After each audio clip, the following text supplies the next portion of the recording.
Welcome, everyone. I'm Henry Curr. I'm the Economist's economics editor. And in this panel discussion, we are going to talk about how businesses adapted to the COVID crisis, what they learned from it, and how they managed to turn it into an opportunity. And we've got three great panelists to discuss this question. We have John Blood, who is the Chief Legal and Corporate Affairs Officer at AB InBev. We have Liren Chen, who is the Chief IP Officer and Senior Vice President, Engineering and Legal Counsel at Qualcomm. And we have Jan De Silva, who is the President and Chief Executive of the Toronto Region Board of Trade. Jan, I'd like to start with you. At the Toronto Region Board of Trade, you've been advising businesses through the crisis and helping them adapt to the pressures of the COVID pandemic. What have they looked for the most from you this year, and how have you been helping them deal with the crisis? Thanks, Henry. Great question. Let me set some context. We work with a very broad, diverse business constituency. Toronto is not only the fourth largest commercial center in North America, but also one of the most diverse. We've got the second largest concentration of tradable clusters.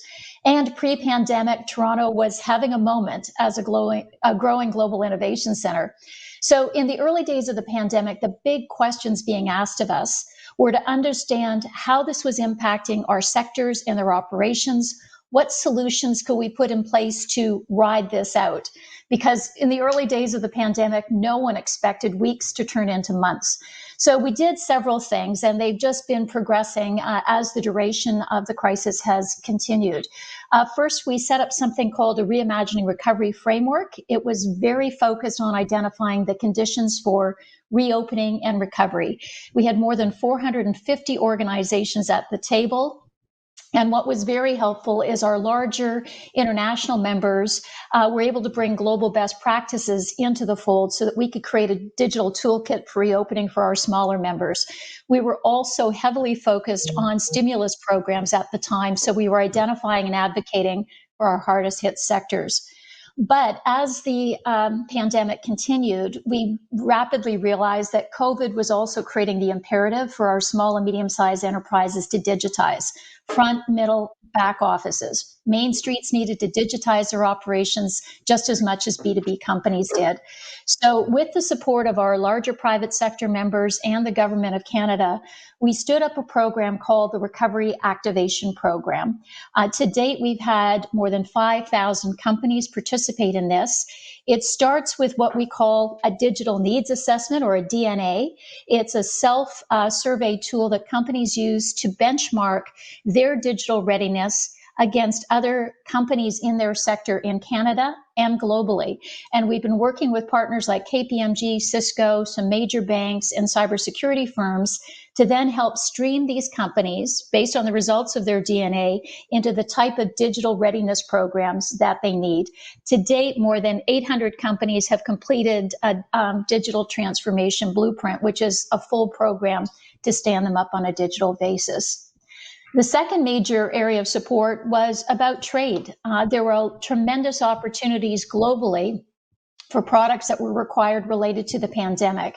So while we couldn't take our businesses on airplanes and arrive in a new market, we set up virtual missions and have done 8 of those since the pandemic broke out, a lot of them connecting with e-commerce platforms globally to bring our products to market. That's been an important catalyst. And finally, as these weeks turned into months and are now closing in on a year, we've stood up another program. It's called Ready for Reopening, and it's very much focused on the duration risk that our small businesses and our business districts have faced.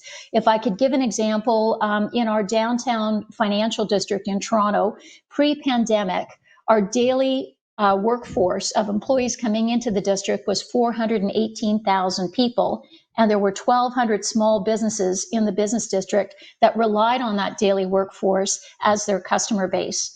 The work from home scenario and the lockdown conditions that we presently find ourselves in have just devastated these small businesses. So we've got our building owners, our large employers, public health officials, and innovators at the table looking for the mitigations that we can put in place to build confidence once we can reopen to get more of our daytime workforce back into our financial districts. And if I could just close out, I would be remiss, because this is a World Trade Symposium, if I didn't mention the work that's been activated with our participation in APEC. We've been trying to connect a lot of our innovation firms into a working group that's looking at how do we access innovation to reopen APEC trade and markets. So I'll pause here, look forward to a great panel discussion with my fellow panelists, and turn it back to you, Henry.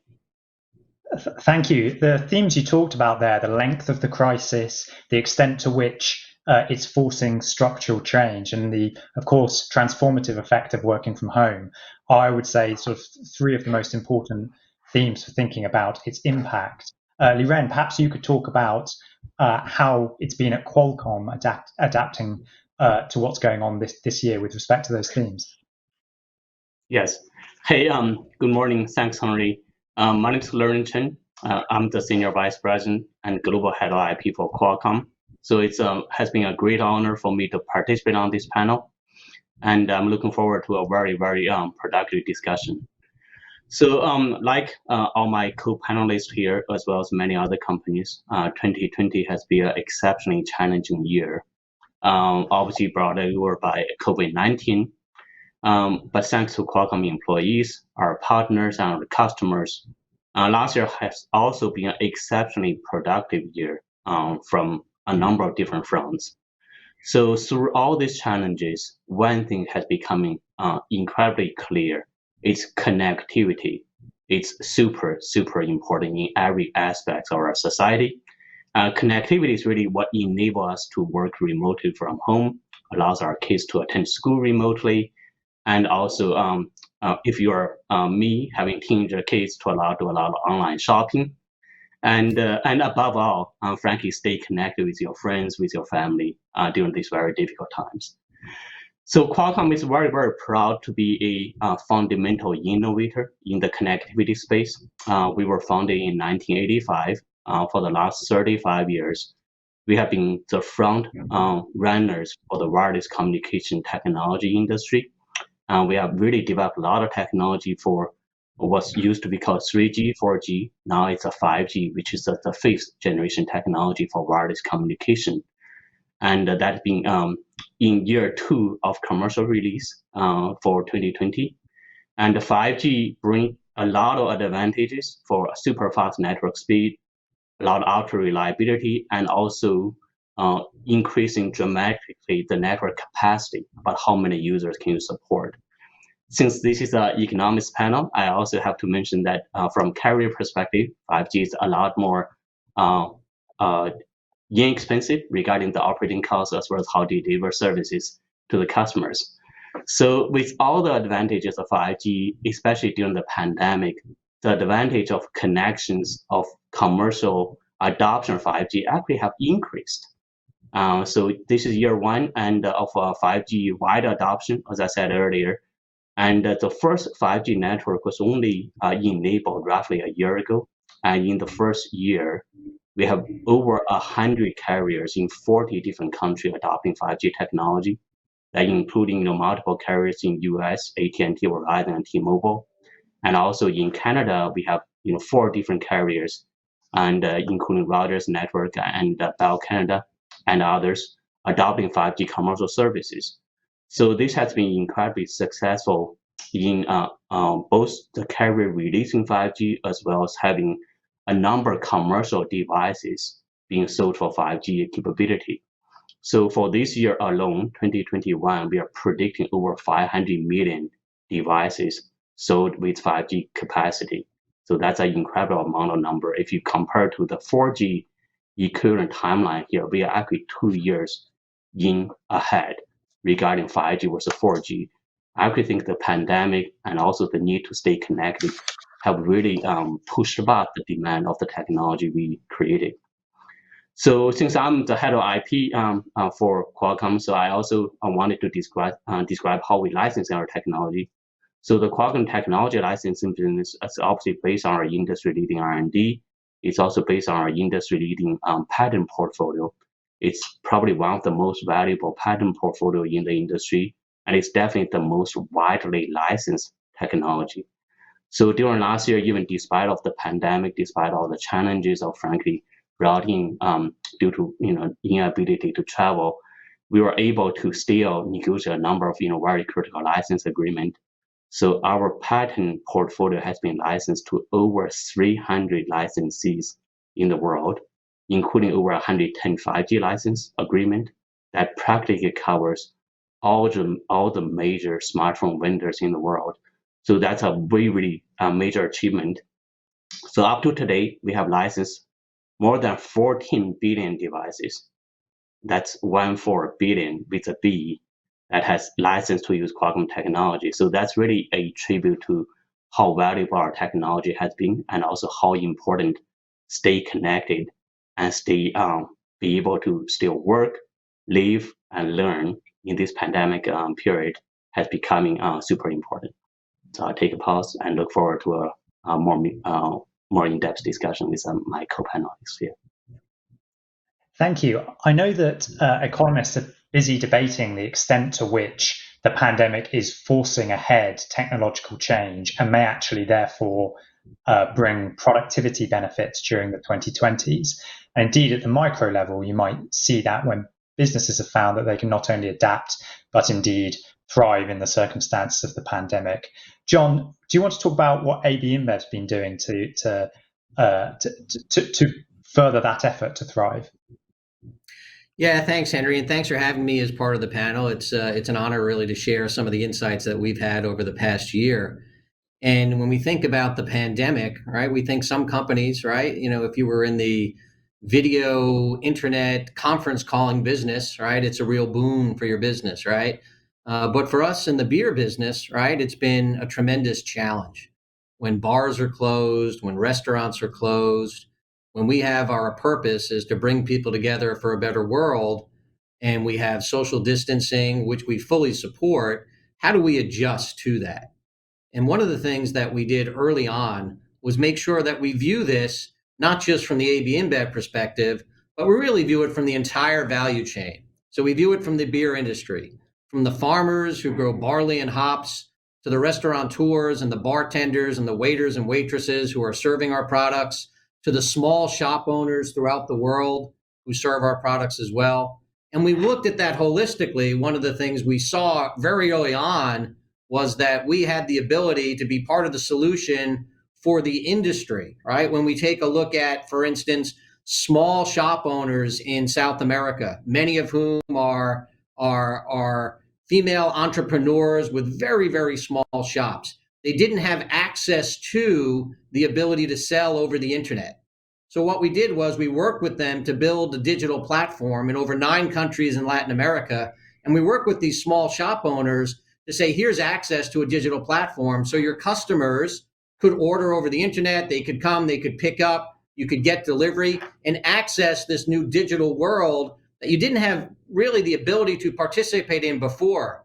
And the pandemic very much accelerated what we were doing in connection with this digital transformation for us, but making sure that we were spreading it to the entire value chain. So even our farmers, it was very important for us to make sure that our programs that we have with Smart Barley, which is done through telephones and text messaging and the internet, to make sure that our Smart Barley farmers had access to that during the pandemic, that they can continue to learn, whether it was difficulty perhaps in getting supplies through value chains for them, to make sure that they had that access.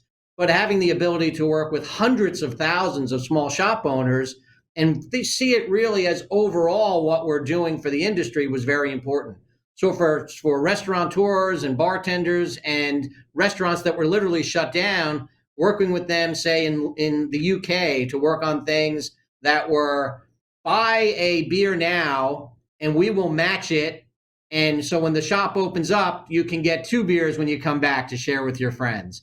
Making sure that we had things like what we call Cafe Courage, and make sure that we had all these programs, these executions around the world, to make sure that we could support all these folks who were really struggling, folks who were literally shut down. How could we make sure to help protect their livelihoods during this period? Because they were oftentimes the sole supporters for their family. They're oftentimes the ripple effects from the beer industry when it's shut down, to make sure that we could at least make sure we're part of the solution for these folks so that they can continue to earn their livelihoods throughout this period. So seeing it industry-wide was very important to us. And that was the real insight we had early on. No good to keep the brewery open if our shop owners and our bartenders and all the folks in our supply chain weren't also being able to at least survive and also try to thrive during this period. And John, how many of the changes that have taken place this year do you think are going to be permanent ones, and how much are they going to help people in your, or the firms in your supply chain do better than they might have otherwise done as a result of having to digitize faster, say? Yeah, it's really a great question, Henry, because, what are we learning from this? And really, when we talk about what do we learn, it wasn't just what we did during a crisis period, but how is this going to transform what we're doing going forward? So in many ways, when we talked about small shop owners having access to internet services, having access to really transform their business in a different way, that was very much an acceleration of what we had already started pre-pandemic. So if you think about the pandemic, in some ways, it took trends that might take 3 to 5 years and accelerated them into a 3-month, 6-month, 9-month period. So we do think that transformation for those small shop owners is going to continue. The other thing that we think that will really be the insights that continue is consumers, right, and consumer behavior during the pandemic. What are the insights from that? Clearly, more at-home occasions. Clearly, this idea of health and wellness trends, about physical fitness. It's about eating better, more quality. Those types of things will also trend. How do we take those insights and make sure that they will continue? We do think that consumer at-home trend will accelerate. Now, we know as well that folks really want to get back to going out to dinner with their friends, to having that social interaction. But we do think that we will see on the health and wellness front and the at-home occasions a transformation. And in many ways, once you learn that you can press a button and get something delivered to your door at home, you don't go back from that, right? You that may evolve, but that convenience is something almost of a light bulb moment that says, wow, this is good. I'll incorporate it into my life. I'm still going to go out and meet friends, but how do we adjust as a business to make sure that we distinguish what really are the trends going forward from what were the crisis times about stopgap measures that were done? And that's an important question, I think, for every business to challenge themselves to say, what's going to continue? Henry, if I could, what I love about what John's saying, that's what we're seeing with major players in our business sector as well. That knowledge that it's the whole supply chain and end-to-end marketplace that they need to connect and help support with this digital transformation. But I think as I was listening to both Liren and John speak, the other big thing that has become a factor, and this connects the dots between my two fellow panelists, is it's become a very real problem that we don't have sufficient broadband access to connect all of our businesses in all of our locations. And Canada is an interesting case in point because we've got such a large geography and such a scattered population. So the whole enabling broadband infrastructure has also become a critical piece that's come to the forefront with this pandemic.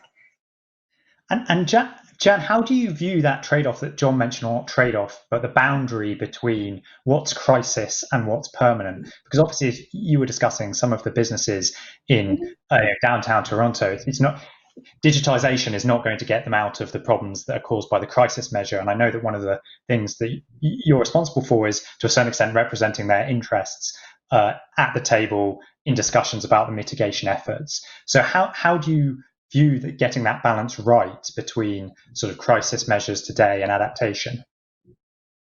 Where I fully agree with John, without a doubt, there has been a dramatic shift in consumer behavior, the acceleration of e-commerce platforms, and that convenience factor now, I don't think, is going to be dialed down. So the work where our attention needs to be is, how do we help those more traditional retailers and shops make the move into a hybrid model that's got both that experiential, when you can get back with your friends into a restaurant or a cafe, that you can do so, but they still need to have that balance in the way that they go to market. So there's continuing work around how do we build out that hybrid model and that capability within the business community. Yeah, okay, Jen. So if I may add on this, so at Qualcomm, we very much see the broadband connectivity as a broad enabling factor across the economy. And so the last year, really, if you look at every single aspect of the remote healthcare, remote learning, remote commerce. And by the way, we also recognizing there's a digital gap. And large companies, small companies, and medium companies, they do have different experience. And frankly, being a global company as Qualcomm is, we also look at different countries. They tend to go through different level of digital adoption for the telecommunication services. So in this context, it's really, really important to, back to John's point, to take an overall ecosystem view, to work with not just big carrier, but also with smaller vendors, enable their services. And frankly, Qualcomm spend a lot of time with underserviced school district in US as well as overseas to make sure the students get connected, not just for their laptop, but also for the cellular services. And with 5G, with the ultra fast speed, and the equally important, the capacity, the reliability that we're going to deliver. And we are going to transform the economy. And frankly, we are going to be coming out of the pandemic a lot stronger with adoptions of digital communication technology across the board. So that's a role I see Qualcomm playing. Liren, one of the things people have been worried about this year, especially with the big shift to working from home, is sustaining productivity in the workplace, sustaining innovation. I know that this is something you've been thinking about at Qualcomm. So could you talk about your efforts and how productivity and innovation has gone? Definitely. Hey, that's a great question. I know that's really at the front of every major corporation because U.S. economy, as well as probably the leading economies in the world, they are all innovation driven. So one of the key issue when we facing the pandemic for Qualcomm, and we basically said, look, number one, we need to make sure our employee base, once we have made the decision to do work from home, right now about 90% of our employees are in the working from home category. How do we adopt our own technology in terms of connectivity, in terms of computing, and making sure the transition to working from home happens as quickly as possible and also as smoothly as possible. So in that context, we have actually done a superb job. So I have some stats. During the first 24 hours after Qualcomm decided to turn into working from home, we usually converted 80-90% of employees to use VPN services. That's virtual private network to give you connectivity as well as security to work from home. In the first 24 hours alone, we had 40,000 collaboration meetings, and we have millions and millions of messages and promoting the engineering collaboration in that front. So given my role as a chief IP officer, so I keep a lot of attention on how is our patent creations, which is obviously built on a lot of R&D. So we, as a company, has invested a lot in R&D over the history, and combined over $64 billion R&D investment. For the last year, we actually have increased our R&D spending despite all the business challenges of the pandemic. So in that context, so I track our spending quite a bit. I also track our inventor collaboration with our patent department very, very closely, because you mentioned it's really a team sport. I mean, there's a lot of inventors has to work together. A lot of the patent attorney have to work with the inventors. So in that context, the connected society that works together actually work really, really well. And so I track the invention filing for Qualcomm very closely. During 2020, our internal invention creation actually have gone up substantially by 60%, 60%, that is. Our 5G related invention has more than doubled in 2020 compared to 2019. So I think the technology we have invented, once put into use in terms of an enterprise environment, it's actually quite powerful. And you can actually improve productivity with this remote learning. And once you have the right setup, and also more important, making sure the employee is fully trained and equipped to take advantage of this technology. So that's the first aspect. The second aspect is super important, is really work close with your partners. Qualcomm, we consider ourselves a horizontal enabler for the industry. We do not make the product that's sold directly to the consumer. So therefore, by necessity, by our business model, we have to work very closely with our partners, making sure despite of the pandemic, their devices gets made, their services get tested, their application get verified. So we have a network of people across the world work very closely with our customers, making sure that equipment get tested in the lab, everything else, there's an ecosystem play as much as the same thing, frankly, John has touched on for his industry happens in our industry. And the last thing I want to touch on is really, you have to, since the pandemic is a global problem, you have to solve this problem with a global solution. It's not a one size fits all. And the approach we can learn is from different countries, from different waves of the pandemic. And Qualcomm does a very good job at learning our lessons in different countries and think very strategically and work very closely with the partner to see how can we borrow the lesson we learn in different countries, making sure we are solving the problem on a global base.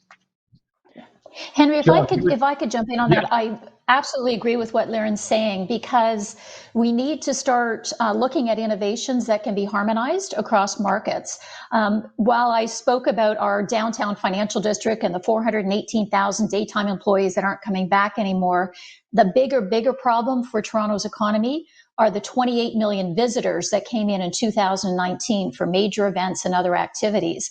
So the sooner we can get harmonized mitigations and technologies across markets and trading partners, the sooner we can start reopening in-person connectivity. I don't think the digital platform is going to go away following this pandemic. I think it's going to be critical, but I do think that in-person interaction is still a big pent-up problem that we need to solve for. So that's going to be where a lot of our attention is focused in the coming weeks and months.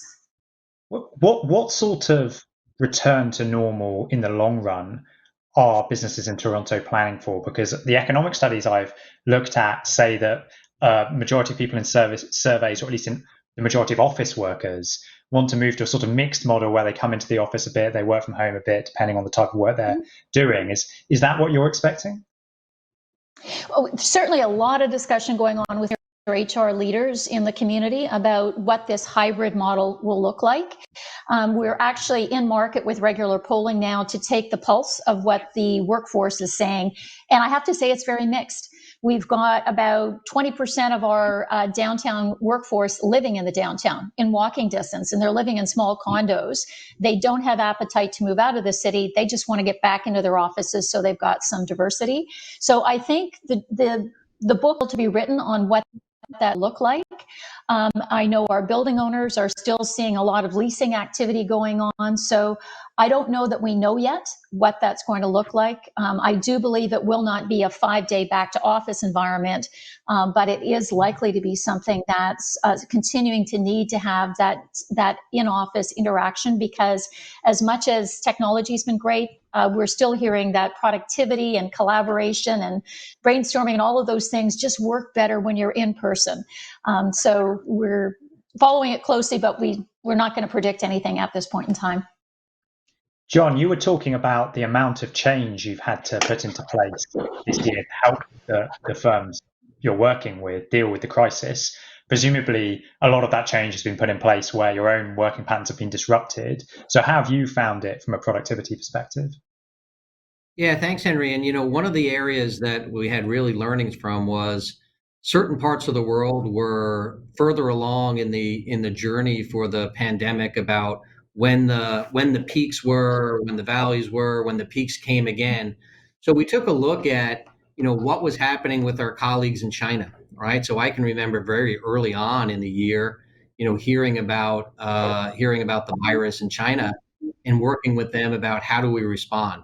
So really on two levels, there was the health and safety issue, right? Taking the learnings that we had from China to say, what do we do at our breweries? What do we do in our trucks? How do we make sure that health and safety is spread out early in a real life situation, so we weren't guessing, well, okay, what's the best way to do this? We had, our colleagues in China willing to share with us what worked and what didn't work. And when we think about where we as a business will be, going forward, we then transition that to say, we have in every region of the world is of course different, but we do have some learnings from our colleagues in China about what they're doing, right? What they're doing now. What they're doing, where hopefully the rest of the world will get to very quickly in levels of the amount of virus and the healthcare issues that come with it. So what are we seeing from our colleagues there, right? So what we're seeing is, I oftentimes will be on the phone and I'm talking to someone who's running for a train or running for a plane, and I can tell you in my heart, I miss it, right? And for them, they missed it too.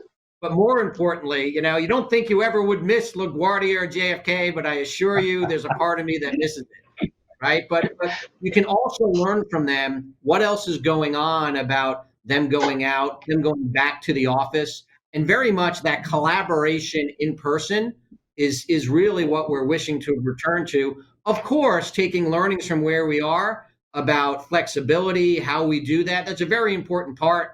But fundamentally, what we see from our colleagues in China and what we see from overall and consumers in China is this yearning to get back to that interaction, yes, in modified ways and socially distant ways still, maybe with masks, with some new learnings that we have, but that ability to get back, that ability to work together, right, in a way that's different from working on teleconferences is very important. But we need to take the learnings from how we do that to make sure that we continue to be. So, for instance, on the consumer side, if you go take a look at what are we thinking about ourselves for getting back to work and also how we're interacting, we had over 300 concerts that we did over the internet. So we had a brand launch in Brazil for Brahma Duplo Malte, which had record numbers of people attending at home, right, in socially distant way, a concert, which typically you have the interaction, and one of the thrills from the concert is being together.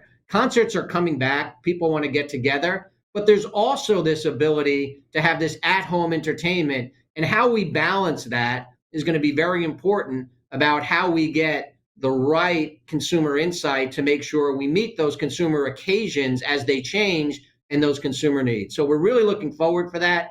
And for our own employees, we want to balance that as well, right? We see a real desire for folks to get back when you can, when it's open, when the whistles go off, people want to get back.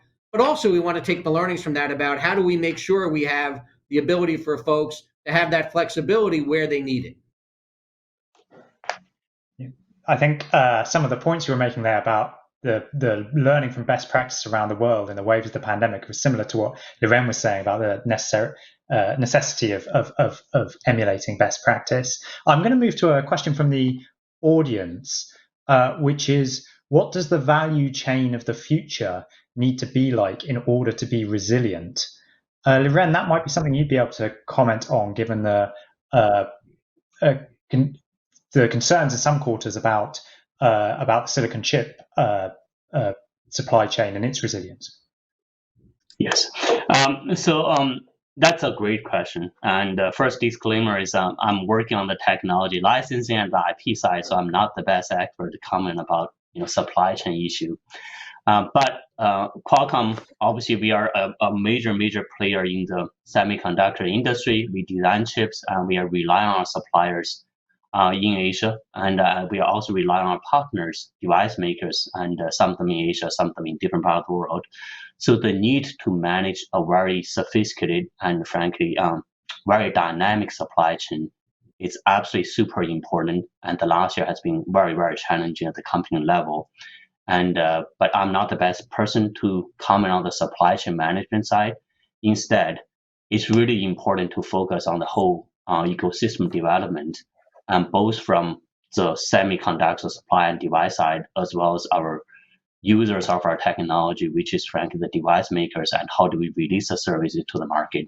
So that's a very important. I think the pandemic put a spotlight on the issue, and obviously going forward, and we have to make a lot of adjustment factoring in those issues.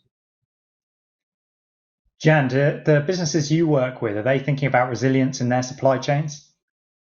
Well, I think the big area of focus we've got right now, believe it or not, is the global shortage of containers, because we've got goods being shipped out of Asia into markets in North America, and then the containers are going missing, so to speak, because they end up being temporary warehousing for some of the supply chain. So there's a lot of work going on with our partners, particularly in Japan, who are part of our APEC Business Advisory Council, who are looking at digitizing the supply chain, but also simple things like putting tracking devices on containers so that we can easily relocate them and redeploy them back with goods, say, from North American markets into Asian markets. So the whole supply chain from the perspective of logistics, marine cargo, and landed cargo, making that efficient and solving for a lot of the problems that the accelerated volumes are creating is, I think, where our attention is focused as it pertains to the resilience of supply chains.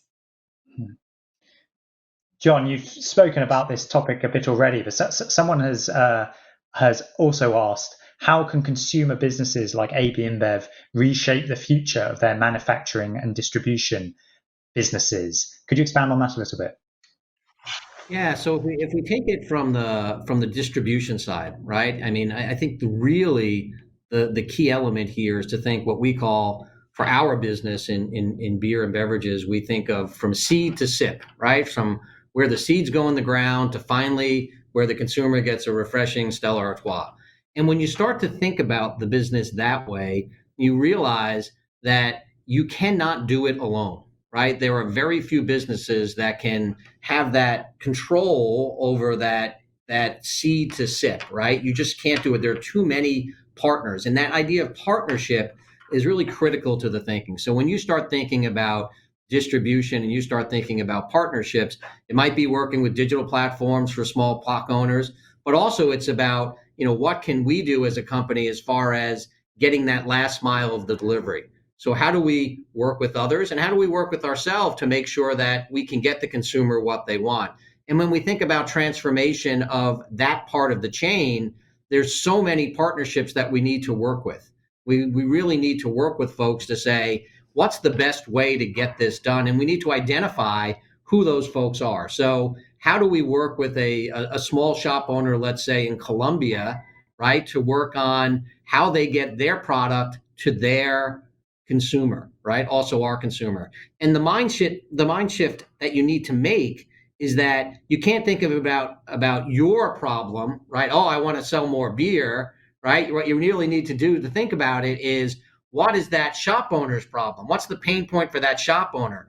And when you start to solve those problems and start to do that, I assure you that you will benefit from the shared solution to those problems. But you really need to get the mindset of, how am I going to solve the pain point for those in my value chain all the way up from seed to sip, in our case, to make sure that we're solving their problems and not just some individualized problem we have. I assure you, your problem will be mitigated or solved by doing that, but you need to flip the switch to make sure that you're thinking that way. It occurs to me that people often talk of digitization as something that favors the big companies over the small companies. They find it easier to invest in tech, to deploy it. But do you think there's an extent to which technology can actually make it easier to solve problems in the supply chain, that makes it easier for smaller operators like those you're talking about to sort of plug into what you're doing and access broader markets? I would answer it by literally drilling down into consumers, into individuals who have been totally left out of the digital transformation that we see. So we go take a look at a number of our farmers around the world, right? And we work with folks with local crops. And let's say you're a cassava farmer in Africa, right? And you sell a small crop, but you don't have any financial identity, right? So you go in, you can't get a loan from a bank because they say, you don't have any records, I can't prove this, what's going on? So technology is really the key there. And we work with a company called BankU, and BankU gives those small farmers a financial identity. Using blockchain technology, they say, how much cassava did you sell to AB InBev, right? And we will record that. We'll give them the payment through that system. From a security issue, they don't have to walk home from the depot where they dropped it off, everyone knowing they have cash in their pocket. But more importantly, that financial identity gives them the ability to grow from subsistence to a small commercial operation where they can make money to help their family. And you can only do that, I say, through technology. By making those folks financial identifications through BankU, you give them the ability to grow themselves. And once you do that, that technology unlocks for those folks the ability to enter and participate in the broader commercial world in a way that was impossible before. So technology in many ways is the key to getting folks who are not part of that ecosystem involved in that ecosystem. And we, as companies, really have an obligation to do that. And we need to seek that out to make sure that we do it the right way and really transfer the ability for them to participate in the digital age from individual farmers around the world. Yeah. So Henry, if I may add on some innovation that happens at running out of time. Okay. Maybe I just add one more point here. I actually see innovation happens in different layers. I think Qualcomm, like our partners in the industry, you solve the most fundamental problems, and then you actually have many different layers of innovation happens on the device side, on the application side. That's much faster, and frankly, it's a much broader participation in innovation. So in that context, I think it's really innovation happens in every layers, and frankly, in large companies as well as small companies. Thank you. And John, Jan, Liren, thank you for a great panel discussion. I've really enjoyed it. And to our audience, please stay tuned for the next session, which is also going to be great. Thank you.